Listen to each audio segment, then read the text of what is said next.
Welkom, leuk dat jullie er zijn vanmiddag bij dit webinar van Odisha's 100. Mijn naam is Annelies de Groot, ik ben connector. En dat betekent dat ik verantwoordelijk ben voor het Odisha's 100 netwerk. En dat ben ik samen met Sophie Vermoten. En Sophie gaan jullie vanmiddag niet zien, maar dat wil niet zeggen dat ze er niet is.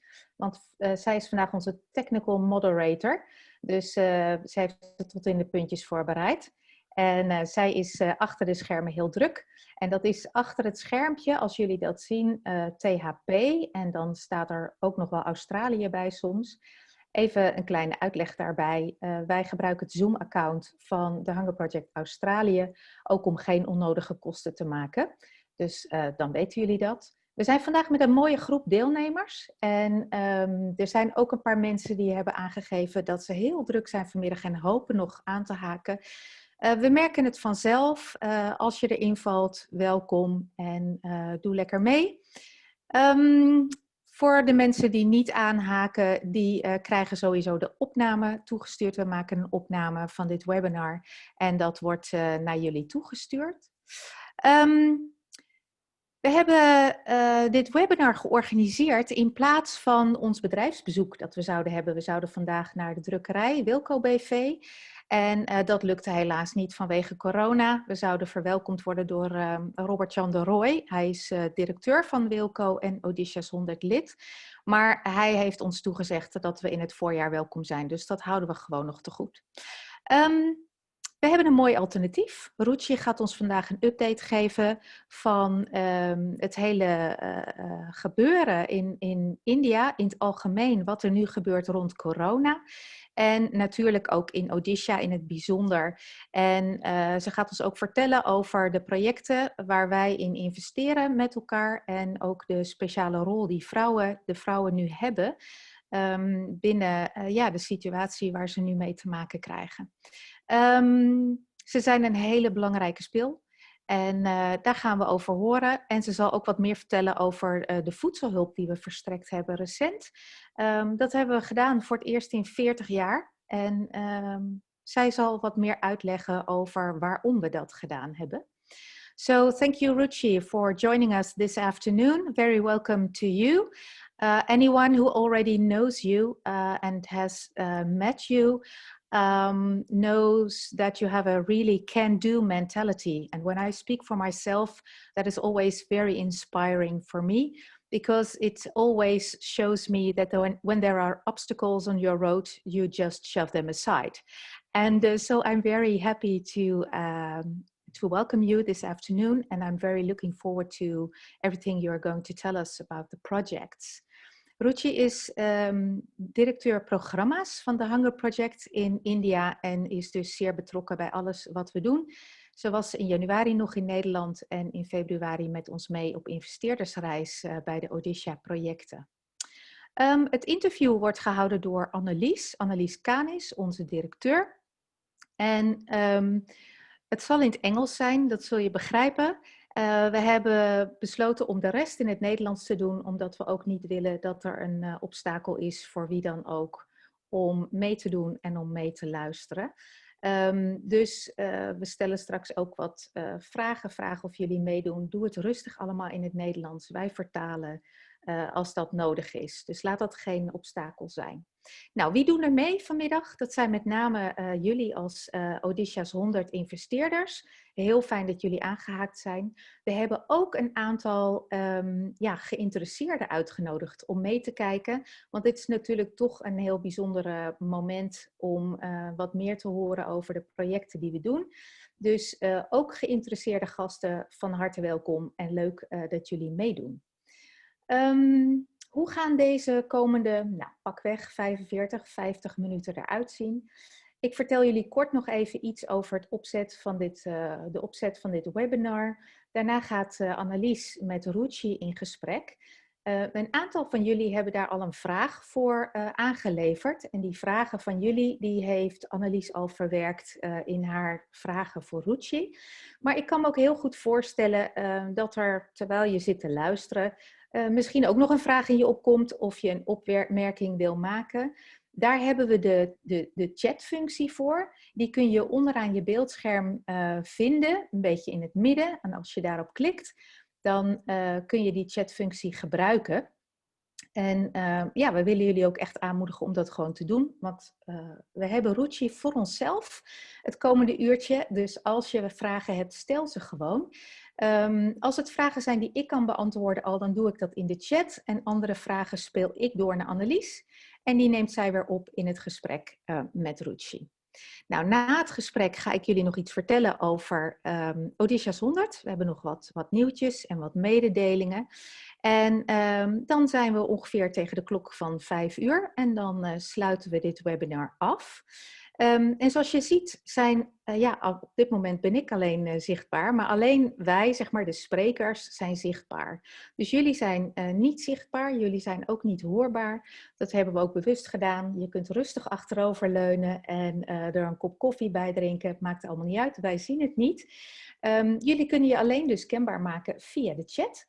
En nou, dat willen we dus ook echt vragen om dat gewoon vooral rustig te doen, want dat maakt het ook interactief vanmiddag en dat wordt alleen maar leuker. Dus voel je vrij om dat te doen en we zien ze vanzelf verschijnen in de chat hiernaast, je vragen.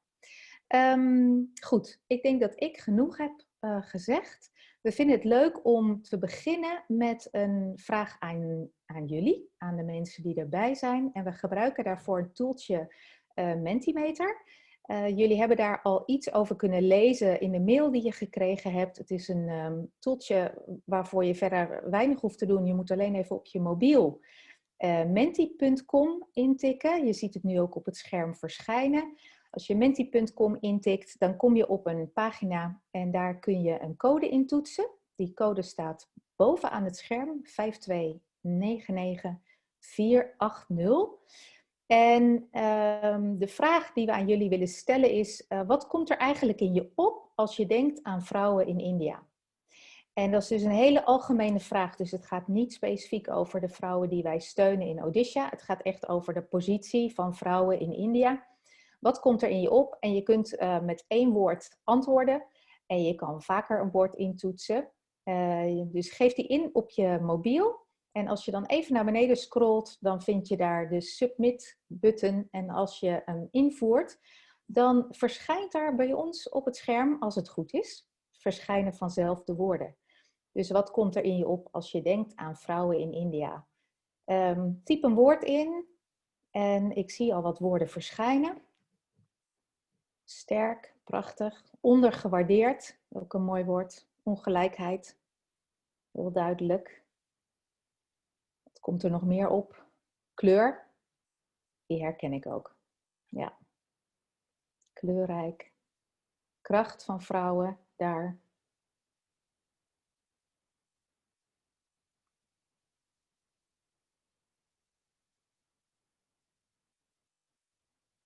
Stille strijders. Uitdagingen. Sterk, veerkracht. Mooie woorden, ondergewaardeerd. Ja, prachtig. Dankjewel daarvoor. Ik denk, wat je ook al kunt zien, ook uit deze woorden, is de moeilijke positie hè, waar ze in verkeren. We kennen natuurlijk allemaal de verhalen die we dan in het nieuws horen hier in Nederland over de achtergestelde positie, over verkrachtingen.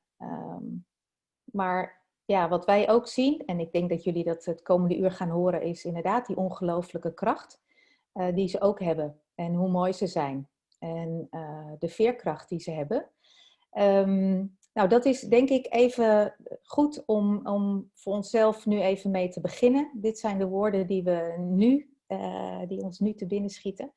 En ik wil je danken voor deze bijdrage. En dan gaan we nu over naar Annelies en naar Ruchi.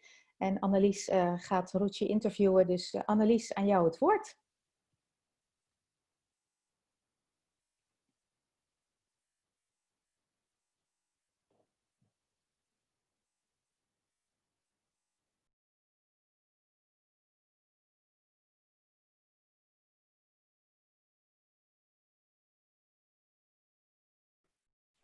There we go. I think I'm unmuted now. And I think Ruchi is also unmuted. Yeah, okay. Welcome everybody to this webinar, and thank you for joining us this afternoon. I'd like to start just with a small introduction. Ruchi, can you say something about yourself? Can you tell us a little bit about yourself? Hi, my name is Namaste everybody from India, from Delhi. My name is Ruchi Yadav. Some of you have met me. I basically head the programs out here, and I have been with the Hunger Project for now over 13 years. So that's a little bit about me. And I was in Netherlands. That was my last international trip earlier this year. So I'll always remember that for COVID-19. Yeah. Well, for me, going to India in February was my last international trip. So I will always remember that also for the same reasons. My name is Annelies. I'm one of the two directors of THP the Netherlands. You might know the other director, Eveline. I think she's actually listening in at the moment. But we decided that since it was, I recently visited, it would be a good idea that I had the interview with Ruchi today. So Ruchi, how was your day? What does your day look like? So it was like a little, I mean, a bit same, a bit different. I'm an early riser. I did my yoga, and then I kind of got attached to my screen and my phone, and but basically there's a monthly I call it team dispatch. I write it every end of every month to my entire team in terms of what's been happening, what's going on, what do we need to focus on. So I wrote that last night. It took me 2 hours. It usually takes me 2 hours, but this morning I decided to add more stuff into it. So I did that the first thing, and one of the things was about and I'll talk about it later, was really trying to get the momentum on so that people don't miss this entire year as far as zero education year. We're facing a big problem in India. And I'll talk about that later. And of course, I talk to my colleagues. Every day I talk to at least 2 people who are not in Delhi, just to kind of keep connected to people. So that was my day, and I prepared for the webinar. I read my notes, and I said so that we have a good constructive conversation. Yeah. Okay. And just for our understanding, is your office open, or is Delhi still in lockdown? No, Delhi is under, let's say, partial lockdown. So they call it unlock now. So it's opening up slowly, but the schools are still shut. The cinema halls are still shut. The metro apparently started today, but only for health workers and government employees to test whether it works out. And our office is open. We're very few people in Delhi, but people who use public transport are requested not to risk their lives and come. So we've actually organized pick up and drop for some people who need to come to office so that they're not subjected to public transport. But yeah, Delhi office is open. Other offices across the states sometimes open, sometimes shut, because everywhere, depending on what the COVID situation is, sometimes people go into curfew, sometimes they open up. So it's a very unsteady situation. But Delhi that's the situation in Delhi. Yeah. Shortly after we had this trip to Odisha in February, COVID came. And I think we all heard here in the news that there was a big lockdown, and it had a lot of effects. We'll talk about later. But also, we also recently in the news here was the information that the number of infections in India is nearly 3.7 million. And yet at the same time, lockdown is slowly being released. Can you look back on the past few months since February, March, and what has happened? Yeah, so that's really correct actually, and it's like it's in a way bizarre that as the cases are going up, and we had 2 million cases in India in August itself, and we're number 3 in the world. So there's USA, there's Brazil, and there's India. So it's a little bit ironical that we are now opening up, but there's I don't know. I don't think anybody knows anything any longer. You know, everybody's going intuitively and using their judgment, mostly in an irrational manner. But let's say in March, when the first cases came up, 24th March, I think, if I remember the correct date, there was an all India lockdown, and that meant like a curfew. So basically, everybody had to just stay in their houses. Everything was shut. The schools were shut. The public transport was shut. Only essential services were on, and that's like milk and bread and stuff like that. And even hospitals, they were not looking at regular patients. It was only maybe emergency stuff like that. So that really, earlier it was for 21 days, and then we had 4 lockdown phases where they kept extending it because they were unsure as to what was happening. And that had a huge impact on people's lives, because everything came to a grinding halt. Industries, economy, you know, if you've been to India, you see this life on the street, which is hawkers and, you know, people selling goods, people at red lights, people in the construction industry, domestic workers. So, and there's a lot of rural to urban migration in India, because there's a lot of, because 66% people are still in rural areas, but the drivers of the economy are in the urban centers. So Mumbai, Delhi, Bangalore are the magnets where huge amount of, and smaller towns also, like Bhubaneswar and all also, where you all went, the capital cities of various states, is where people come in to look for jobs. So when this lockdown happened, we had around 120 to 170 million people going back on the move to their own hometowns, because they just lost their jobs. They just lost their source of income. And these are not regular jobs. These are day-to-day, daily wage jobs. And that's really the size of France and Italy put together, or it's 7 times the population of Netherlands. So you can imagine so many people were on the move, and they were going back because there was no public transport. All the trains were shut, the buses were shut. A lot of people walked thousands of kilometers back home on foot. So you've seen some of those pictures. They're really heartbreaking. Yeah. And so I think, and now we're in a sort of unlock phase, because what do? You know, you keep the country shut down, and you have to revive. You have to start somewhere. So there is economies opening up, but it's very slow and steady, unsteady, sorry. And there have been a lot of impact of this. And I'll just mention a World Bank report which says that 12 million people under less than $2 a day will be like pushed into poverty. And if you take that to around $3.2 a day, then that's around 104 million people in India itself. And these are just macroeconomics estimates. In reality, nobody knows really.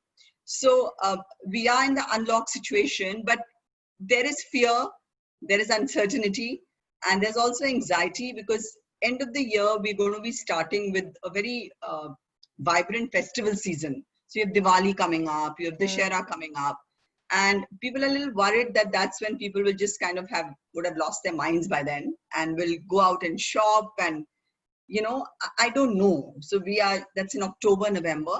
So that's when we are hoping that something more drastic. So it's ongoing. It's like a seesaw. Sometimes it's lockdown. Sometimes some people are in containment zones. So we really can't plan so much in advance that, okay, you know, I need to go there. Yeah. And you've told us before that in Odisha, there's also a lot of migrant workers that have come back, yes, from the cities. Are these people now all traveling back to the cities, or are they still in their villages? So there are 2 scenarios. Some of them are very scared to go back to the urban places, but if they don't go, there's a dilemma there. How do they survive really? So there's a dilemma. But in another place, we've heard there have been situations where construction companies, etc., have sent air tickets to people to come back, you know, or organize their transport to be back into urban centers to revive the economy. Because who's going to lift the stones, you know, Yeah. and the bricks and the mortar? It's very labor intensive. So it's not, everybody's not gone back because people are fearful, and they do believe it's a city disease which has sort of spread over. It's bizarre that, you know, you always think that the poor are the ones who spread disease, but in this case, it's the urban travelers who've spread the disease across the world.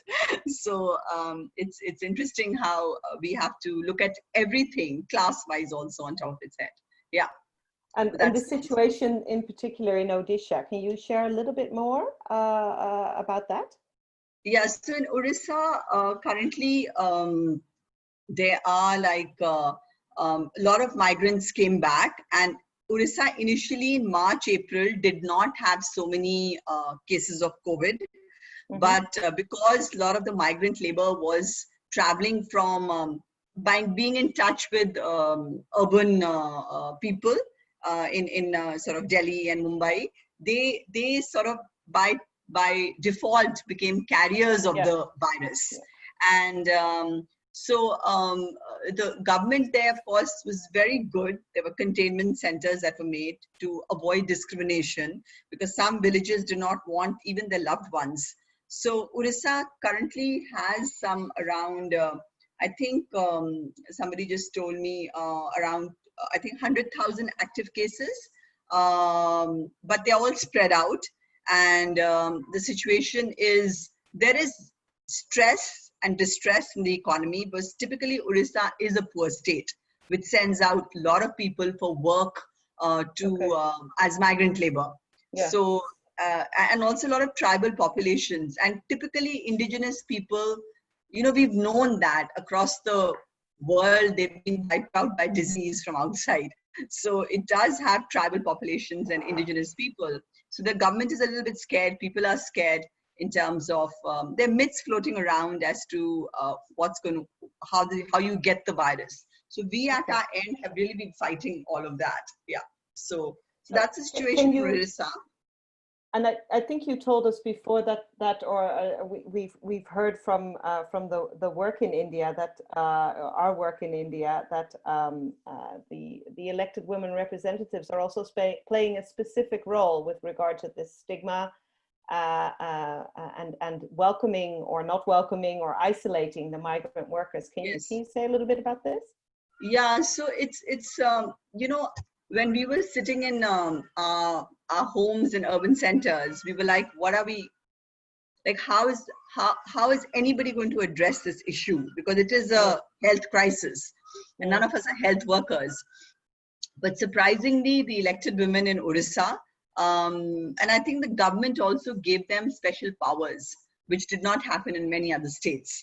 The government gave elected representatives in local councils special powers, and they basically stepped up. It was like the strategy of THP found its own legs, because these are women that we had worked with. We had sort of worked with them on how to identify problems, how to be solution seekers, how to not get paralyzed, how to reach out to the vulnerable. So what they did is, like, when the migrant workers, for example, when the migrant workers were coming back, they had to register. So there were some families and there were some migrant workers who were not registering, and they kind of counseled them and said, no, it's in your favor. Go to the quarantine centers. We'll take care that the quarantine centers are livable, because in some places there was no water, there was no separate toilet, there was no safety for women sometimes. So they ensured that those quarantine centers did not become like, disease camps, but they became recovery camps. So that's what the elected women, and also one of the, so that's just linked to the, I mean, they did a lot of other work, and I'll come to that later. Yeah. So that's and we're getting a few questions coming in now on specifically on the food support and also the migrant workers. We'll get to those in a minute when we talk more about what the women are doing now. How has the work of the women changed? How are you in touch with them? How do you know all this? Yeah, so technology, Yeah. luckily it's not like an earthquake or a tsunami where Mm. the poles have gone and everything is, it's a different kind of a disaster. So there is electricity working, there is internet working, mobile phones are working. And in the government of Odisha, actually, very interestingly, has given mobile phones to elected representatives. So to be in touch. So as a result, we've been in touch with our local partners. They've been sort of a lifeline. In the beginning, of course, in March and April, there were no mobile phones with elected representatives. So they are in the field. They've been a lifeline. They've been in touch in terms of, they've been guiding, mentoring. We've been having Zoom calls in terms of how do we support people, what can we do? And really, the whole mentality was to seek solutions and to find pathways which were not trodden upon earlier. There's no blueprint for this, basically kept in touch. We called actually all our partners initially. We work with 8,000 women across India, elected representatives. We called all the 8,000 women in the first 10 days. All our partners, because we have 40 partners on the ground, and just to check in, to also tell them what COVID-19 is, because at that time, now there's a lot of information, but at that time, nobody knew. There were a lot of myths floating around, and there were a lot of people also making silly money on the side, by saying, oh, there's a vaccination, and they would give you a placebo of injection of water or something. So, and also not discriminate, and therefore what they can do, how to guide them, how to tell them that at that point, it was more about ensuring migrant workers had just started walking back. So obviously when the lockdown was announced, they took some 10-15 days to come back. But during that time, just to maintain calm and peace, and to sanitize, hand sanitizers, masks, not have gatherings together, because in community living in villages is all about being together, doing things together. So really to break that. For instance, if you're getting water from a common source, then don't go in a big group, space, social distancing is very important. So that's the kind how we communicated with phone calls primarily, actually, not even WhatsApp so much. So that was there because everybody does not have smartphones.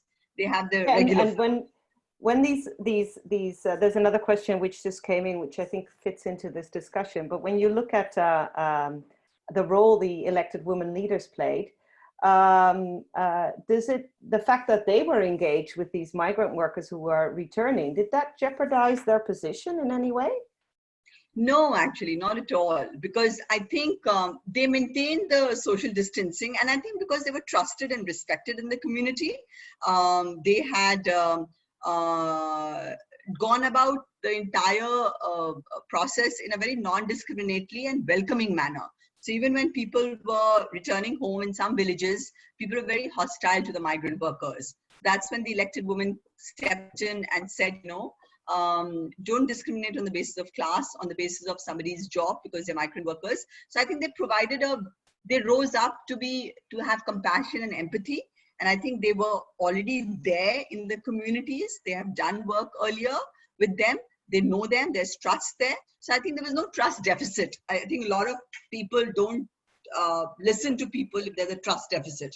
Here, there was a lot of confidence in, and they risked their lives, of course, but they were taking precautions because you're wearing masks. I mean, if you don't take precautions, then you're at great risk. But if you take reasonable precautions, then I think nobody had to push them. I think that was really something that we noticed, that nobody had to push elected women to do their job. They just kind of got up and said, what can we do right now? And I think we were really surprised about that. I don't know why we were surprised. We shouldn't have been. We should have had confidence that they would be able to do it. But for some reason, we felt that maybe they would be scared. Maybe they would be nervous. But I think there was, I think they just got on the driver's seat and drove, their communities to a little bit of less, no insanity and no kind of this kind of isolating behavior or discriminatory behavior. Yeah. Okay. And they've also moved into a new field of work almost. They're yes. Playing a role in the distribution of these food packages.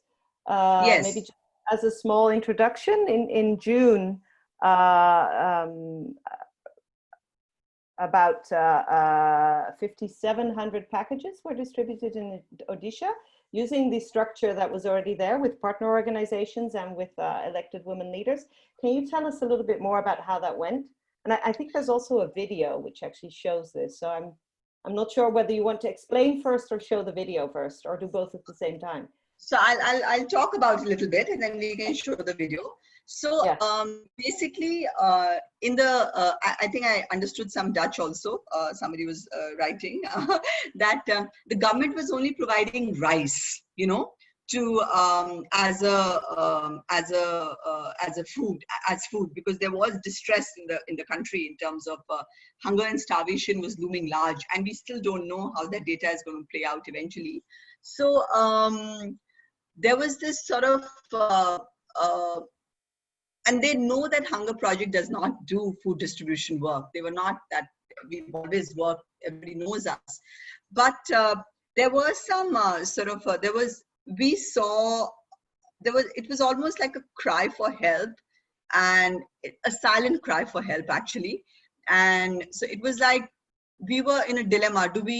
So if somebody is drowning, do you give them a lifeboat, or do you look away, you know, and say that their fault, they never learned to swim, you know? So I think for us at that point, we were like, I think we need to do something about this looming crisis. And we stepped in, and our partners were very supportive, and the elected women were delighted, because they were like, yes, they are so-and-so, so-and-so, so-and-so needs the food. And most of the people that they identified, because they lived there, they know their communities, were primarily a lot of actually senior citizens, a lot of people with disabilities, a lot of people, single women households. So we actually reached out with food packets. We did not give rice, because rice was provided by the government. We provided stuff that was not provided by the government. So it included like protein, soy chunks, and oil, and onions, and potatoes, and some masala, and even sanitizers and soap, just so that otherwise people in the villages wash their hands with mud, you know. So, and the virus, we know, somehow dies with soap, or dissolves with soap. So we reached out to around 5,679 families. In total, over 82,000 kilos of food was distributed, food packets. That was the weight amount. And it was all completed in the month of June, literally within 10-15 days, because it was spread out in Odisha. And elected women, there were around 100 elected women who played a very active role in these areas to ensure. They even organized volunteers. So really, the distribution became a very sort of voluntary distribution, because they organized local communities and local youth to kind of take the packets to, and also remember, this was the time monsoon hit us. So if you show the video, you'll realize that local rivulets, they just swelled up, and you see that people are, and these are mostly volunteers and partner staff. You can see the ones with the tag are partner staff. The rest of the people are volunteers. So little rivers, little rivulets, they swelled up due to the rain, and villages were cut off. But that's when partners kind of identified, and elected women identified, that where do we give this food to who? And you can see that it's reached out to really, and they were all informed about it. The elected women had been there, identified people, and also they were, I remember in some of the reports that came out, people said that we felt it was all done with a lot of dignity, you know. It was not done that nobody had to kind of scramble for food. Food was not thrown to people. It was done with a lot of dignity, respect, and you can see that, you know. So I think there was a lot of course, gratitude. There was a lot of sense of really reaching out to people who are really vulnerable, and so compassion, empathy, dignity, human rights. These were some of the words that came to my mind when I when I see these things, these kind of videos. And the difficulty factor is really high reaching out to these places. And it was not, they didn't choose the easiest and the nearest place to distribute food. So I think, I think that gives you a sense, gives you a glimpse. It does, yeah. Yes, yes.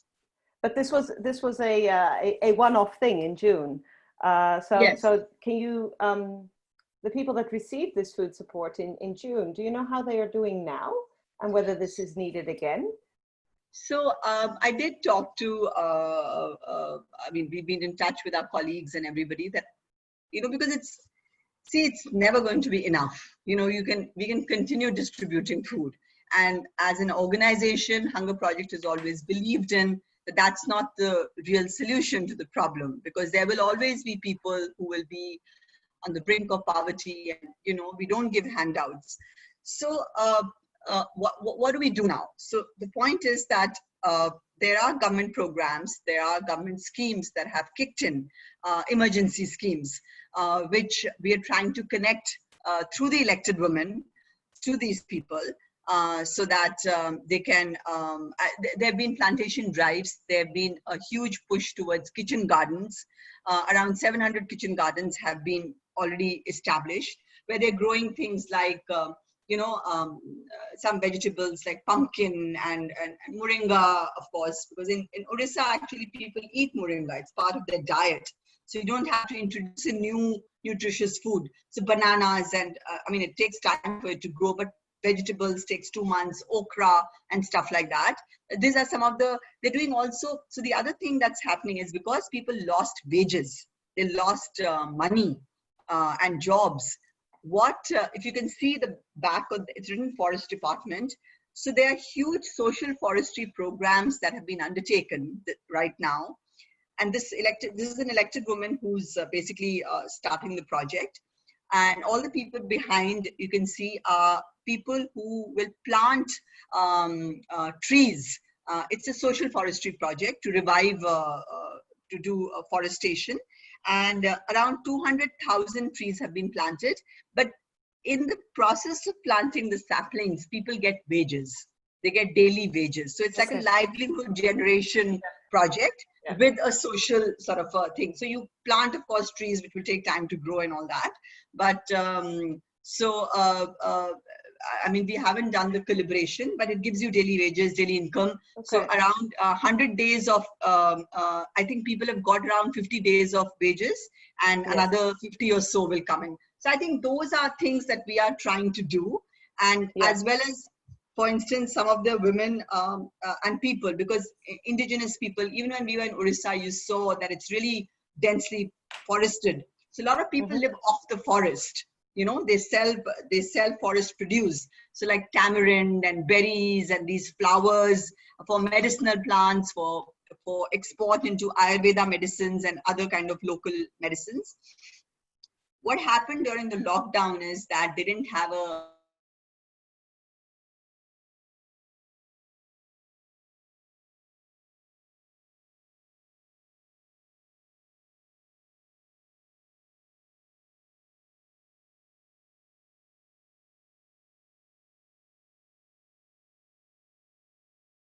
just lose everything, and there's hopelessness. So if I can just summarize what you're saying, that there's new schemes that have come up due to COVID, and now you're encouraging the elected women leaders through technology and however you are in touch with them to use these new schemes. But what has happened to the old schemes? Is there still a widow pension? Is there still orphans? They're all still there. Yes, they're all still there. This is like a top-up, you know? Okay. So those are still there. Okay.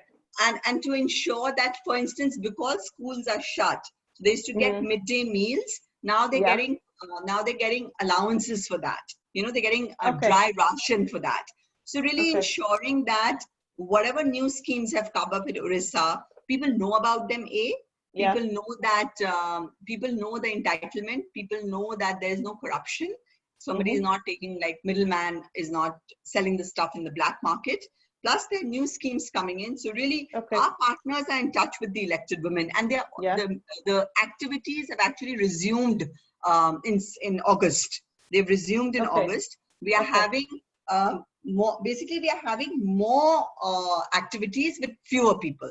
Because earlier there was a batch of 30 in a classroom. Now we are meeting with 12 or 15 people. So that's how we are. And amazingly, the response to start our work has been phenomenal, because people want to know. People trust that our partners and the Hunger Project is going to give them information that is going to be useful for them. You know, it's not some random. Yeah, because it was useful during this time. So could you say that this relief work that was a one-off thing, maybe in very severe cases will need to be repeated, but in general it's been replaced now by new schemes from the government that come on top of the old ones? Yes to both your questions. One is that, so I had a very candid conversation with my team in Odisha today, and I said, you know, what do we do about the relief? You know, if there is, so they said, look, you know, we can repeat it, but we can repeat it with different things. So for instance, we'll give them saplings, you know, seeds. We'll give them seeds this time, and a little bit of food. And also maybe in Bihar, we are doing this with some of our people. We're giving girls creativity kits, because there's so much of stress, you know, in terms of like just drawing and needle and thread to kind of be occupied. Nobody loses their mind because schools are shut. There is stress in the families. There have been huge surges of domestic violence, child sexual abuse. So during this period, I mean, the numbers, domestic violence cases in India under the lockdown have increased from March to August 10 times from last year's data. So, and these are small houses, you know, so how do you kind of distract people with positive sort of influences? So that's what I was talking to my colleagues, and we can give them some seeds. We'll change the nature of the relief work. You know, we might not give tea dust, you know, but we might give some soy chunks, because that is protein. But we will add other things. We'll think about it. That's what they were saying. Yeah. Okay, for us as THP, this was a new way of working, doing relief work, and we've also had some comments and questions. So Sophie should have a poll going, because we're interested to find out what everybody thinks about this, having heard the full story now from Odisha. But the question is more, what did you initially think? Did you think it was a good idea?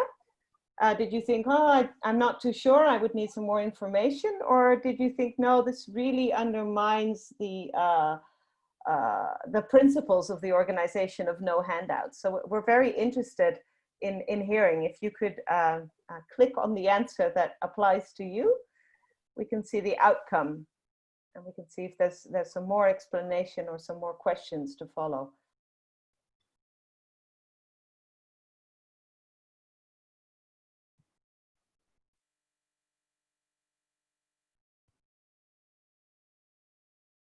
We don't see anything at the moment.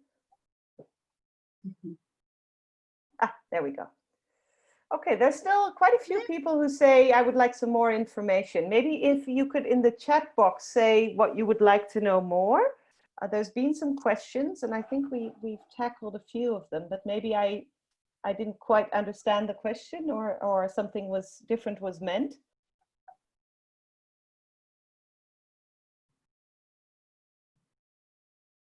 Is there anybody who has a follow-up question to the question already posed? Looking back, while we're waiting for maybe 4 questions to come in, looking back, Ruchi, how have you coped through this whole period? This has been quite a different way of working for you, and enormous stress. Also hearing all these elected women who are saying we need you and we need you now, and not being able to go. How have you dealt with this period? So at a personal level, initially, I think, you know, I don't know why, but it was, I think all of us, of course, it was a shock to our entire system as to what happened. But I think it was about, what do we do now? You know, I've mentioned it somewhere, and I thought about it the other day. I said, we have maybe a stubborn DNA, you know, which is not about being complacent, not being fearful. And we had no experience of doing this. We had never seen something. Nobody had seen something like this, leave alone us. And our generation of people has not, none of our generation has seen the Spanish flu and all of that. You know, we've not even read about it.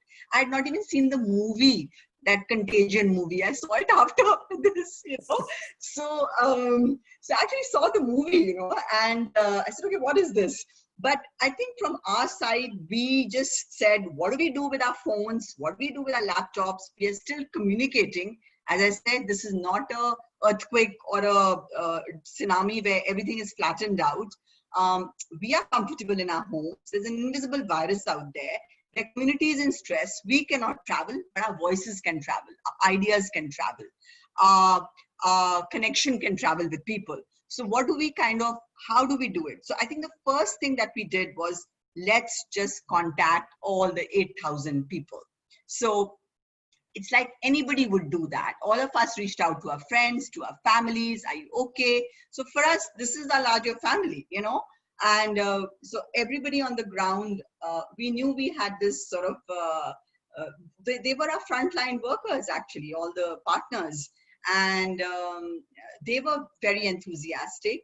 Right now, we are having Zoom partner meetings with them. Earlier, we used to go and physically have those partner meetings. Yeah. So we all have adapted ourselves to technology. And elected women were very happy. And we basically, I think, decided to do something and not wait to see what others are doing. Yeah. You know? Okay. So, and I think that really worked in our favor, because in the end, everybody was doing something that they'd done for the first time. So I think for us, we didn't bat, literally within 1 week of the lockdown in India, we had made these WhatsApp messages about what COVID is, the myths related to COVID, because at that time there were myths like if you drink hot water or if you pray to some god, that COVID will go away. So we really had to counter all that rubbish, you know, and we did it. And also it was harvesting season. So we told people that go out and harvest your fields, but wear a mask, you know, clean your tools, don't be in groups. So we did that then. So I think we all just, I think we all were driven by something during this period. And there's no explanation except that I think we've all been part of trying to find a way forward. And I think that's where I would say it is. Yeah. Okay, thank you. Are there any more questions? People who have want to know or make use of the opportunity to ask them to Ruchi. And maybe as we wait, can you do you have one inspiring story of a woman you've met or you've talked to that you can send us off with? Many actually, and but they've actually all over. I mean, some of them are in Odisha, some of them are local partners. So I think there was one case. This was not in Odisha actually, but it was in Bihar. And I talked about this earlier about Jayanti, the fact that, you know, she ensured that people who were dependent on the forest did not she did not make them invisible. You know, they had a problem and they had nowhere to go. The country was in the lockdown. What do? You know, so you and also I think listening is very important. So for the elected women to listen to both the communities as well as the government and to connect the two is something which I feel has really been inspirational for me across the board. That listening and understanding what people are going through and trying to figure out, okay, what can we do? The other story that really came out was in another state of Bihar, which was where, you know, there have been very heartbreaking actually, where there was a case where an elected woman, the local partner, they got to know that there were 4 children, small children, like literally very tiny, 1-year difference between them, who were being picked up for trafficking by some middlemen because they were orphaned. And I think during the lockdown, there are always these people who are making, making an opportunity out of distress of people and trafficking children to sell them off. And the local partner got to know about it, and she just jumped into the situation. And all these 4 kids now have been sort of rehabilitated. They've been either, some of them are with the older ones are with some families, relatives, and they've connected them to this. There's this government scheme for orphan children, so the families do not feel the burden of raising the children. And there's some money that comes their way, and also basically also monitoring their situation, that they don't slip into this situation again, because distressed families can also sell off children. So and especially if they're not your own. So I think these kind of very cases that have sprung up, and they happen in every disaster.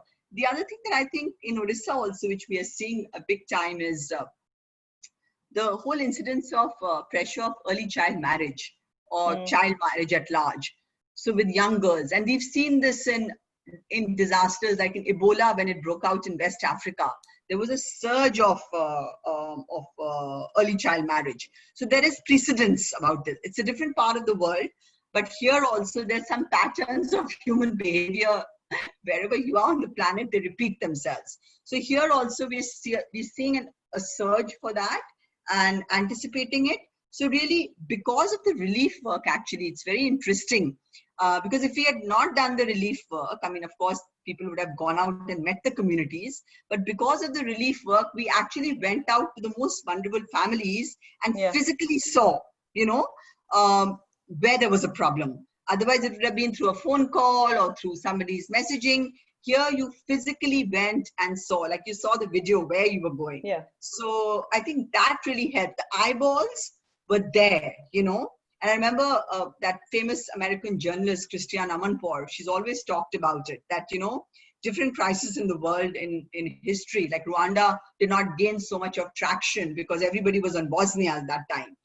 So here also, the fact that you need the eyeballs, you need to be physically present to see and take action. So I think to keep and the families need to know that somebody is there to stop them, to do this, that somebody is watching. So elected women became our eyes and ears. They became their own eyes and ears. The local partners became that, and the volunteers that helped with the food distribution. So there was what you call a whisper network that was created, where you kind of keep an eye on anything which is distressing and disturbing. Yeah. Okay, so you're actually saying that due to the food relief, there was also extra eyes on the most vulnerable families, which have, in the end, we hope have prevented some child marriages or child trafficking or all the other examples you gave. Okay, there's a few final questions, but we're running really short on time. Just really quickly, the government schemes that were there for building clinics and for building early childhood centers, they are still running as normal? Things are being built and roads are being built, or are they all on hold? So they are on hold. No roads are being built right now. And but whatever is there is existing. It's standing. Okay. And but right now there is no new construction, because if there's a COVID case, everything shuts down. So I think right now people are not taking on big construction in a way. So it's basically schemes for widows and orphans. They're in place. But all the building and construction that the elected women sometimes apply for their communities, that is on hold. Yes. For now, that is on hold. That is on hold. I don't know 2 months down the line if it gets revived, but as of now, also we've just, in terms of seasonality, we've just Yeah. come out of a huge monsoon session. Soon. Yeah. You know? Okay. So the So it's rains not and all, you building can't do season anyway. construction during, yeah. Okay. So Okay. it's also And then that, yeah. one final question. Do you think the handout that was done in June, was that sufficient? Do you think you'll need to do it again? I know you've said that you wanted to alter the package, you wanted to change what was in there, but if you're hearing from Odisha now, the stories there, do you feel that there might be need to do more of the original emergency relief? So it's been a question to all of us also, that how long do we continue this, you know, because this is going to continue for 2 years, I mean, from what I understand, you know. And so it's something that it's a dilemma to ourselves. I mean, we'll be happy to do it, I'm not denying that, because there is a need out there. And our partners will be happy to do it. But I think as an organization, it is a dilemma. I don't think we'll shy away from it. As I said, I think there is a need still, and we can do another small round, but as I said, alter the package a little bit, and also see how this situation unfolds. But in terms of doing it recurring times again and again, I would say no. Yeah, I would say no.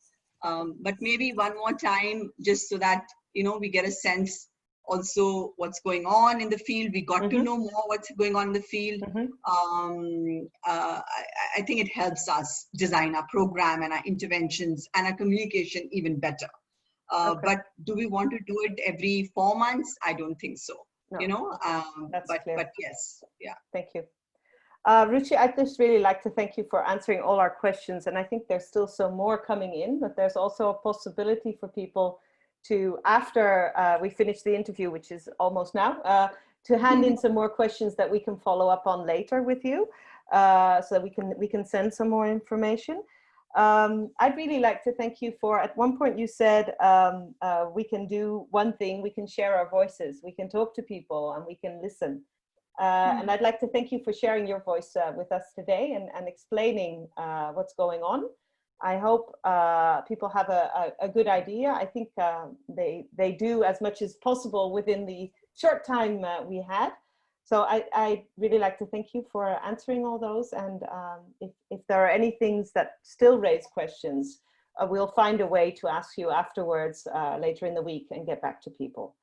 So thank you, Ruchi. And I think this is the time I hand back over to Anne-Marie. Thank you for having me. It's been a pleasure. Yeah. Ja, daar ben ik weer. Ik hoop dat iedereen mij kan verstaan. Nou, ik weet niet hoe het jullie vergaan is, maar ik schrok eigenlijk van de tijd. Ik dacht, wow, we zijn alweer zover. Het is inmiddels zelfs alweer bijna 5 uur, dus ik wil het graag kort houden. Maar we hebben nog wel een vraag voor jullie. Want we willen natuurlijk ook heel graag even alvast iets horen over hoe dit webinar voor jullie geweest is. En we doen het weer heel simpel. We doen dat gewoon weer via Menti. Je ziet het hier staan, dus je hebt eigenlijk genoeg aan 1 woord. Wat is je eigenlijk bijgebleven uit Ruchi's verhaal? Dus wat neem je mee als je even teruggaat naar wat je gehoord hebt vanmiddag? Als je dat wil plaatsen op menti.com, dan zien we dat vanzelf weer in het scherm verschijnen.